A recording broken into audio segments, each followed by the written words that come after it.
Esto es porque el mexicano está dispuesto a ganar menos. El costo de vida en México es más bajo que en Estados Unidos y en consecuencia un trabajador mexicano está muy contento ganando $1,500 al mes, 30,000 pesos. México exportó 600,000 millones de dólares y 500,000 millones de dólares tuvieron como destino Estados Unidos. En relación con Canadá realmente es muy pequeño. Para Estados Unidos México es fundamental y es por lo mismo, porque somos esa fábrica barata. México le manufactura a las empresas norteamericanas sus productos de manera muy barata. La IA está avanzando muy rápido en Estados Unidos. Hay muchos que dicen, mira, si le invierto a la IA, ya no tengo que poner una fábrica en México. Es muy buen momento para comprar una casa.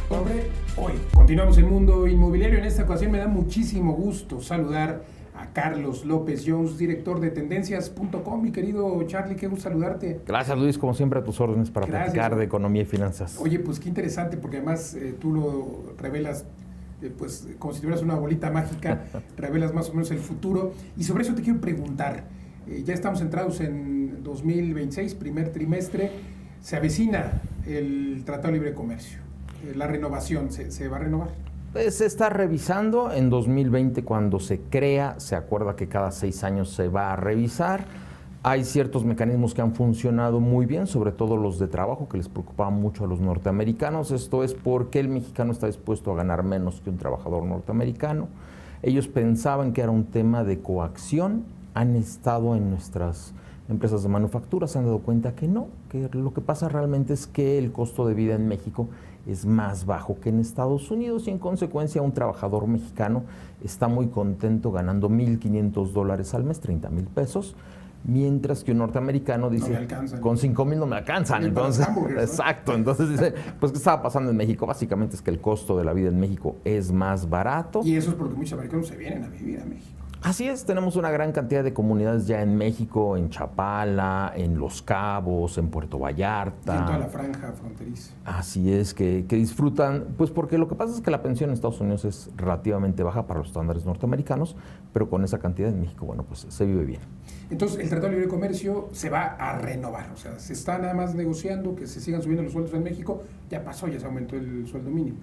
Lo que se está revisando es qué vamos a hacer con el tema de energía, ese es el tema más puntiagudo, porque en el año 2000 habíamos dicho que le íbamos a dar piso parejo a todos, y con las reformas del presidente López Obrador, pues ya no le estamos dando piso parejo a todos, estamos dándole pues un escalón más alto a Pemex y a CFE, eso es lo que se va a revisar.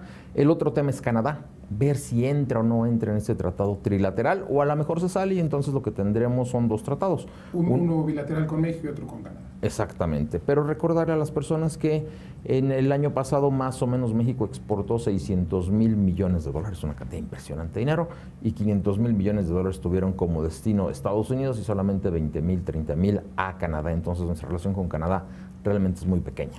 No nos interesa Canadá, por decirlo de otra forma, pero claro que nos interesa Estados Unidos. La pregunta es, ¿a Estados Unidos le interesamos? ¿Qué pasaría si no se renueva el tratado? No, para Estados Unidos México es fundamental y es por lo mismo, porque somos esa fábrica barata.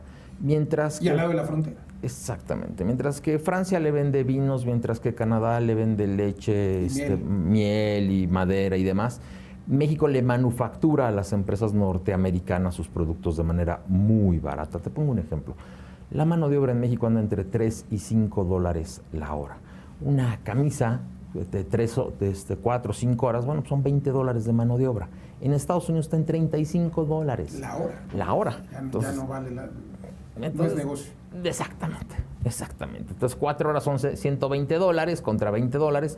Entonces nuestros mayores aliados para la revisión del TEMEC en Estados Unidos no es Trump, no son las autoridades, son los mismos empresarios que le dicen a Trump, no nos cierres nuestra fábrica barata. Que votaron por Trump del otro lado. Exactamente, ¿no? Entonces, siempre que Estados Unidos ha tratado de ver algún tema y automotriz, son las mismas empresas automotrices las que le dicen, no, espérate, no podemos hacer eso porque entonces me salgo de mercado. ¿Pero cuál sería el escenario, catastrófico? Sería más catastrófico para Estados Unidos, ¿no? En el sentido de que todos los precios irían arriba.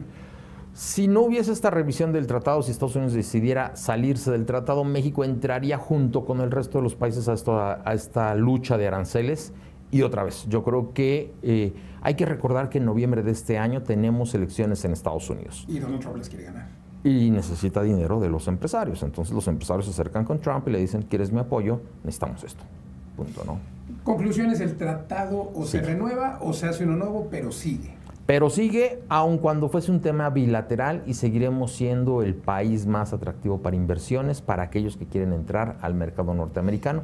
Es una gran oportunidad. Ya lo somos, pero aún así hay personas que dicen, yo me voy a esperar a ver qué pasa de aquí a junio, que es la fecha límite para la renegociación o la firma de un nuevo tratado. Pero pues va a pasar otra vez el nearshoring ahora 3.0, ¿no? Porque una vez que se renueve, pues va a haber otro golpe de inversión, que no ha parado la inversión. A ver, ahí hay varios puntos. El primero es por qué se está esperando la gente, porque habrá ciertas reglas pequeñas que sí van a cambiar y entonces cómo le va a ir a mi sector en particular. Esas son las reglas que quiero ver qué les va a pasar. Entonces por eso hay gente que se está esperando para ver qué va a pasar. La segunda parte tiene que ver con IA.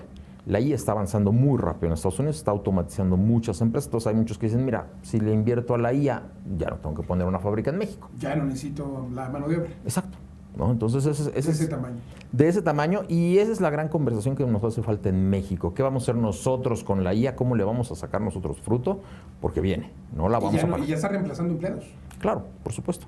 Y además después vendrán robots, ¿no? O sea, la automatización de la manufactura está avanzando de manera muy importante. Entonces, esto de no va a llegar, bueno, ve a un supermercado y dime que es una caja de autocobro, ve a un banco y dime que es un cajero. Entonces... Que en Estados Unidos ya está muy en boga y no se diga en Europa y sobre todo en Asia, pero en México ya también está empezando a tener esta autonomía. Para la gente que dice que la IA no existe, que los robots no van a llegar, ahí están, ¿no?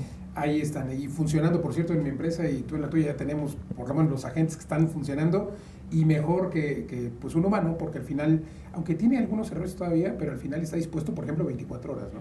Al final del día complementamos la mano de obra con la IA en este momento, pero sí, si tú me dices, oye, ¿cuántas personas se requieren para hacer algo? Ahora se requieren menos personas para hacer más de lo que hacíamos antes.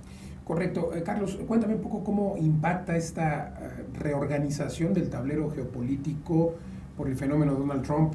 Te hablo de Venezuela, por supuesto, de Irán, Israel. ¿Cómo está impactando esto? Bueno, Ecuador también ya está teniendo impacto en cuanto al narcotráfico y los ataques directos del ejército de Estados Unidos.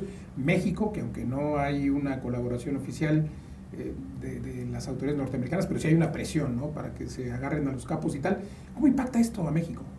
Bueno, lo primero es cualquier evento geopolítico, como por ejemplo esta guerra de Estados Unidos con Irán, genera volatilidad, genera incertidumbre y no nos permite bajar las tasas de interés tanto como queríamos. Yo te diría, antes de que llegara Trump, esperábamos que la tasa de interés en Estados Unidos de 3.50, ahorita ya estuviera en 2.50 y se mantiene en 3.50. Es por esta incertidumbre, esta volatilidad. Seguirá, al parecer. Vamos a ver qué pasa, ¿no? Con todo y que ya corrió al director del Banco Central americano. En mayo tenemos ese cambio que es muy importante, para este año es fundamental. Parece ser que sí va el señor Kevin Warsh. Es una persona que antes había dicho yo no bajo las tasas tan fácilmente y de repente hace un año como que le habló al oído a Trump y le dijo sí, te bajo las tasas relativamente fácil. Vamos a ver cómo impacta esta guerra con Irán por el tema del petróleo, por todos los derivados, porque no nada más es combustibles, es petroquímica, es gas, hay muchas cosas. Pero ya Venezuela está dando el petróleo a Estados Unidos y ahora a lo mejor Cuba. Venezuela no tiene tanto petróleo, realmente Venezuela no tiene tanto petróleo. Hay que recordar que las reservas probadas de un país no las determina una agencia independiente. El presidente dice, digan que tenemos tanto, y la empresa estatal decía, pues tenemos tanto, claro, ¿no? Y eso le daba cierta preponderancia en la OPEP, y por eso lo hacía primero Maduro y después Chávez, y por eso lo hicieron, ¿no? Entonces, pero realmente no tiene tanto petróleo. No, realmente no. O al menos no lo han explotado tanto. Y faltará tiempo para explotarlo, porque además es un petróleo muy pesado. Un petróleo pesado pierde valor frente a un petróleo ligero porque requieres más procesos para obtener, tú has visto la gasolina, es casi agua, y del lado de Venezuela lo que tienes es casi chapopote. Claro. Entonces quitarle todo ese peso al petróleo cuesta. Purificarlo, digamos. Exactamente. Mientras que el petróleo de Texas es muy líquido. Entonces, hacer un petróleo pesado, un petróleo ligero, para entonces poder tener gasolinas, es un proceso que cuesta, y ese es el petróleo de Venezuela, ¿no? Entonces, Venezuela irá creciendo poco a poco. Qué bueno que ya no tienen una dictadura, qué bueno que han encontrado una manera de trabajar perfectamente bien con Delcy Rodríguez. Y en el caso de México, yo te diría, creo que Banco de México va a seguir bajando su tasa. No me gusta que la baje porque la inflación ha estado subiendo, hay que decirlo también. Pero bueno, es una buena noticia para el sector inmobiliario, porque siempre que baja la tasa de interés, aumentan las ventas porque baja la mensualidad. A ver, baja un poco, porque también es un poco ficción, ¿no? La realidad es que la tasa de interés del crédito hipotecario pues no baja tanto como la tasa de referencia. No, porque la tasa del crédito hipotecario está ligada al bono de 10 años, que se ha mantenido alrededor del 8,5%. Entonces, si tú sin riesgo me pagas 8,5%, bueno, pues una hipoteca tendrá que estar en 9,5%, 10%, ¿no? Pero el objetivo debería de ser tratar de bajar un poco la tasa de interés. Hay que decir otra cosa, lamentablemente hubo una caída muy fuerte el año pasado en inversión pública. Este año esperemos que se recupere un poco y hay que decírselo a los mexicanos, cambia de lugar. El sexenio pasado la inversión pública estuvo en la península de Yucatán, este año se va al Bajío y norte del país y ahí se va a mantener. ¿No? Exactamente. Por los trenes. Exactamente. Entonces, además será una inversión histórica que impactará en 1 punto y algo el PIB. Hay que tener cuidado ahí porque hay que recordar que por donde van a pasar esos trenes ya hay autopistas, va a pasar lo mismo que con el Tren Maya, que casi nadie lo ocupa, entonces acá pues pasará lo mismo, porque si ya hay autopistas, ¿para qué quieres un tren, no? Pues mejor que amplíen la autopista, ¿no? Sería mejor, ¿no? O desarrollar nuevos centros vacacionales, por ejemplo. Totalmente, porque esta autopista, o en Matehuala, lo que decíamos alguna vez, ¿no? Desarrollar ahí un hub logístico en esta zona que sería como el punto medio entre la entrada de Estados Unidos y el resto de México y toda América del Sur, ¿no? Hay muchas opciones. El caso es que si de todas maneras, si tú llevas a 10,000 trabajadores al bajío del país y les das materiales y requieren materiales y demás, bueno, estarás moviendo la economía de la zona, como sucedió el sexenio pasado con la península de Yucatán. Oye, Charlie, pues entonces, a ver, es un hecho que se renueva el Tratado de Libre Comercio, se firma uno nuevo, y en este contexto, junio será el mes de las nuevas inversiones, de más anuncios de empresas viniendo a México. ¿Así lo ves? Yo te diría que junio va a ser el mes del Mundial. Bueno, Vamos a estar todos en el Mundial, junio, julio, las empresas estarán viendo cuáles son las nuevas reglas, cómo quedaron, etcétera, etcétera. Por ahí de septiembre, octubre estaremos viendo ya nuevos anuncios, ahora sí de empresas extranjeras que digan, con estas reglas yo le meto tanto. 2026 es un buen año para México por el Mundial y por la renovación del TMS. Mejor que 2025, sí. El Mundial, a pesar de que solamente es en 3 ciudades, yo siempre lo he dicho, alguien que viene de Brasil, de Argentina, de Italia, de Francia, va a decir, oye, pues ya estoy en México, quiero conocer Teotihuacán, quiero conocer Puerto Vallarta, quiero conocer Cancún, quiero conocer Los Cabos. Es decir, la derrama no nada más va a ser en las 3 ciudades, va a ser en todo el país. Además, hay que recordar que nos gusta el fútbol y evidentemente las empresas lo saben, llevarán a cabo promociones y consumo, bares, restaurantes y demás. Obviamente va a ser un impulso para la economía nacional.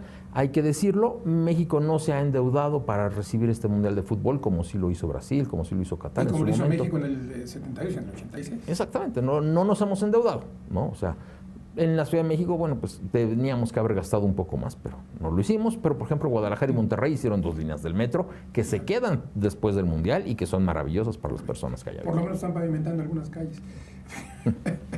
En Ciudad de México. Por lo menos. Pero por el impacto, entonces, la economía crecerá en México por la derrama económica que dejará el 2026 el Mundial y luego por esta renovación del tratado. Por la renovación del tratado y también un poco por lo que decíamos. El año pasado solamente se pudieron hacer planes para hacer los trenes y ya esperamos que este año, ahora sí, se empiecen a hacer las compras de balastro, las compras de acero, contratas a las personas para que empiecen a limpiar la zona, etcétera, etcétera, ¿no? Entonces, todo este movimiento de la economía ayudará. Lamentablemente, nuestra estimación de crecimiento anda entre el 1, 1.2. Con todo y eso. Con todo y eso, y digo lamentablemente porque antes crecíamos al 2,5 y nos quejábamos. Recordarás que nos quejábamos del 2,5, ¿no? Pero bueno, pues será 1.12. El año pasado crecimos 0,5, 0,7.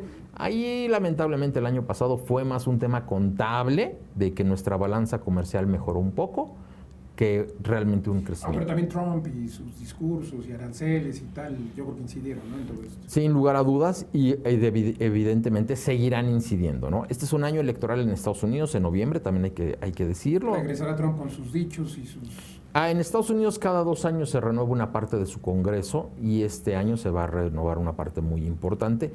Se estima que los republicanos, el partido de Trump, pudieran perder las elecciones, pudieran perder esta mayoría. Vamos a ver cómo le va finalmente. Hoy tienen esa mayoría, vamos a ver cómo le va.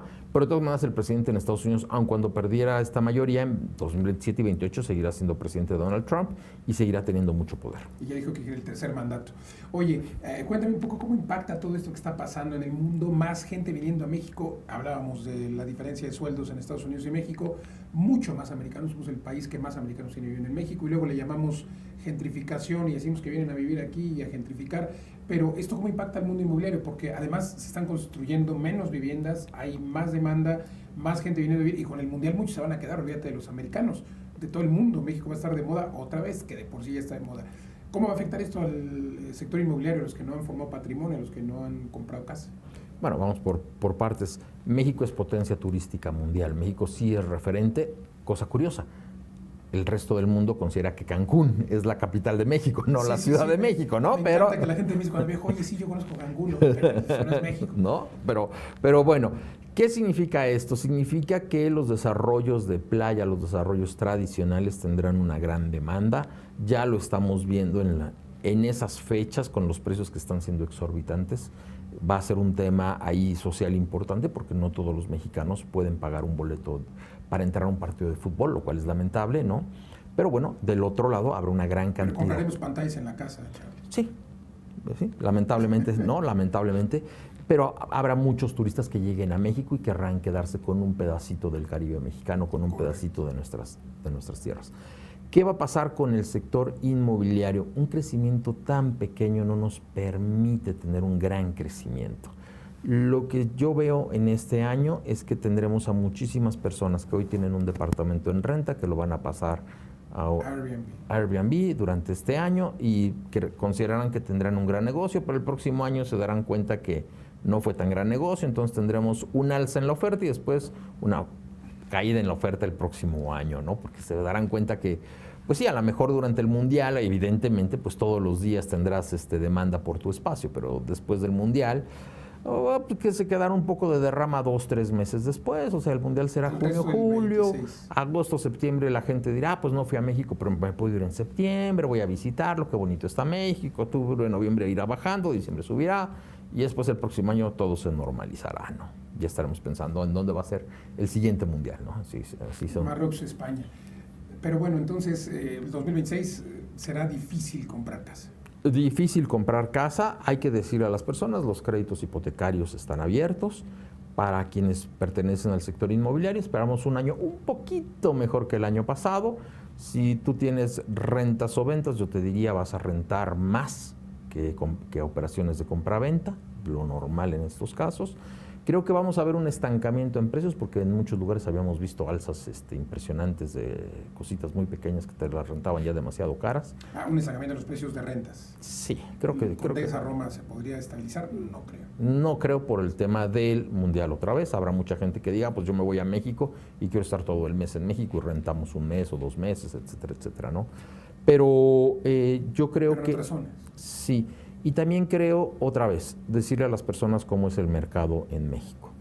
Hasta 4 o 5 millones de pesos hay compraventas.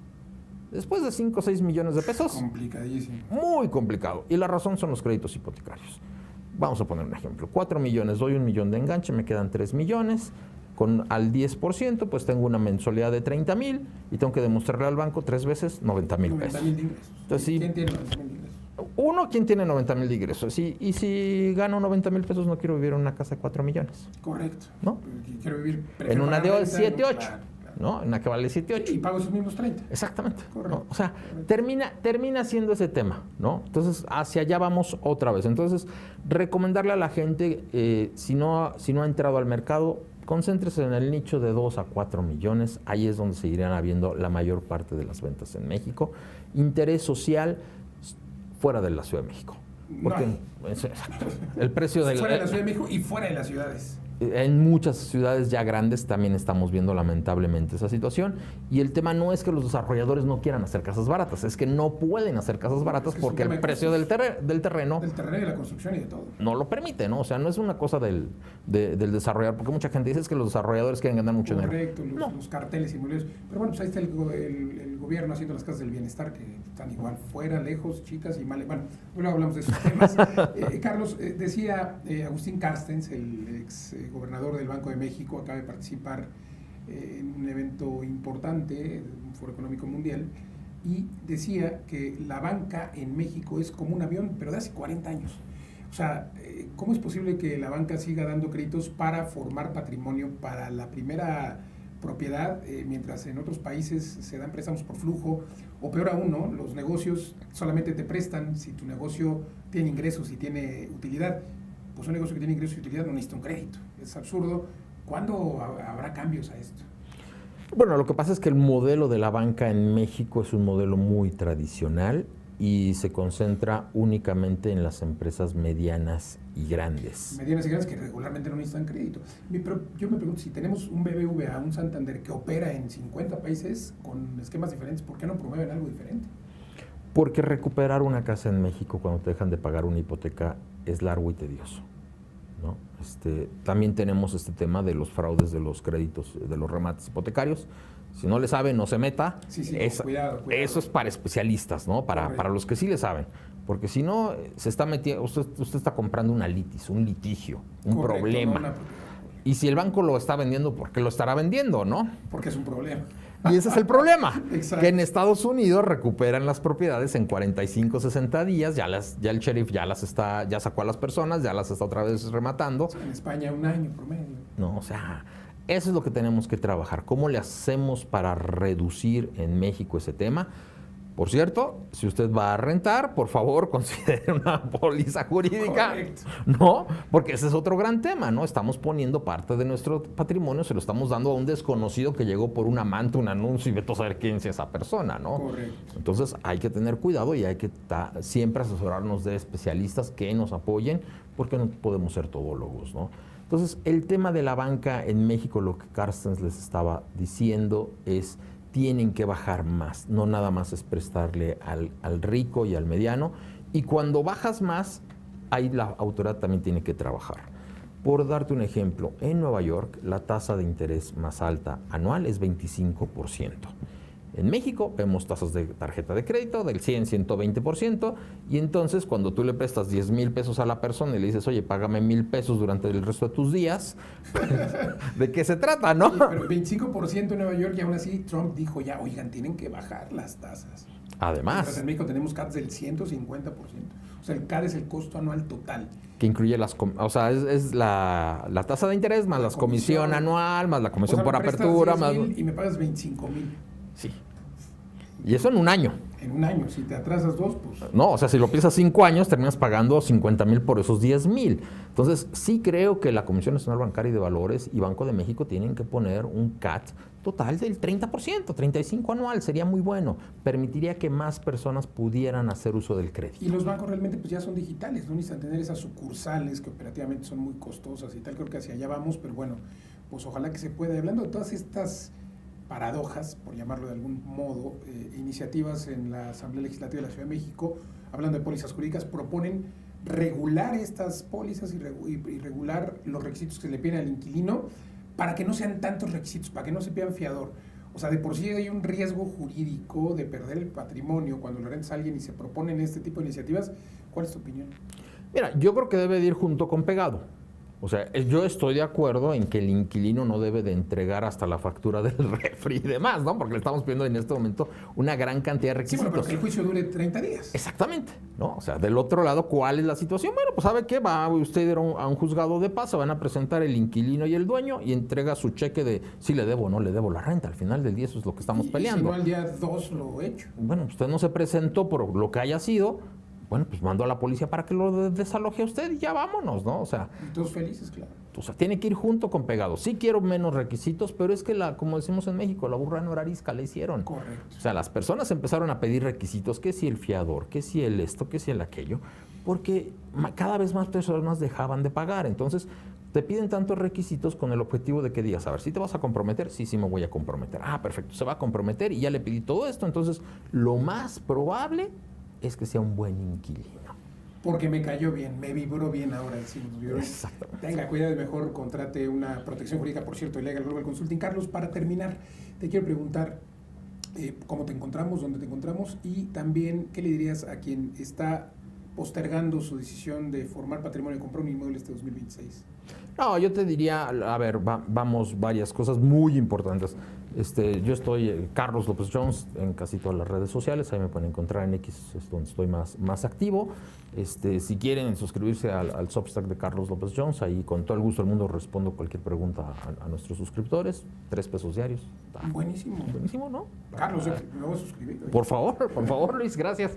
Y, ¿qué le digo a las personas? A ver, la economía mexicana se está deteriorando poco a poco. Nuestras finanzas públicas por eso están creciendo cada vez menos el país, de 2,5 a 1, ¿no? Nos estamos deteriorando las calificadoras. Pero si hay más captación. Sí, pero las calificadoras lo saben. Y ya nos dijeron, aguas, tomen sus precauciones. Entonces, podemos perder el grado de inversión. Lo perderíamos en la segunda mitad de este sexenio, en 27, 28. Si no se componen las finanzas públicas, si el país no empieza a crecer de manera importante. ¿Qué puede pasar ahí? Que suba la tasa de interés. Es muy buen momento para comprar una casa. Oye, Carlos, es que yo dentro de 3, 4, 5 años me voy a cambiar de ciudad, a lo mejor me caso, a lo mejor tenemos otro hijo. No se preocupe.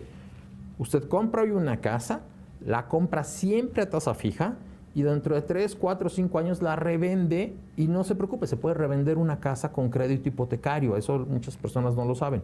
¿Qué pasa ahí? Compré una casa de 3 millones, pagué $1 millón de enganche, empecé a pagar. Dentro de 4 o 5 años me mudo de casa, quiero una casa más grande, me mudo lo que tú quieras y quiero vender esa casa. Ok, el banco me hace mi cuenta y me dice, de $1 millón que me diste ya me pagaste $0,5 millón a capital.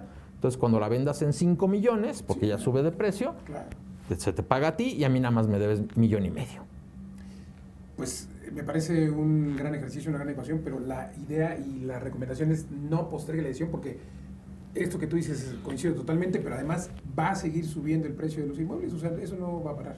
Eso sí, eso. Y además, ojo, tenemos tasas fijas. Y también recordar a las personas. Eso puede cambiar. Sí. Y recordar a las personas, su crédito del Infonavit, que hoy depende del salario mínimo, lo puede cambiar a tasa fija. Igual su crédito del Fobiste lo puede cambiar a tasa fija. Por favor, cámbiense a tasa fija. Y evidentemente, siempre que compren una casa, compren la tasa fija.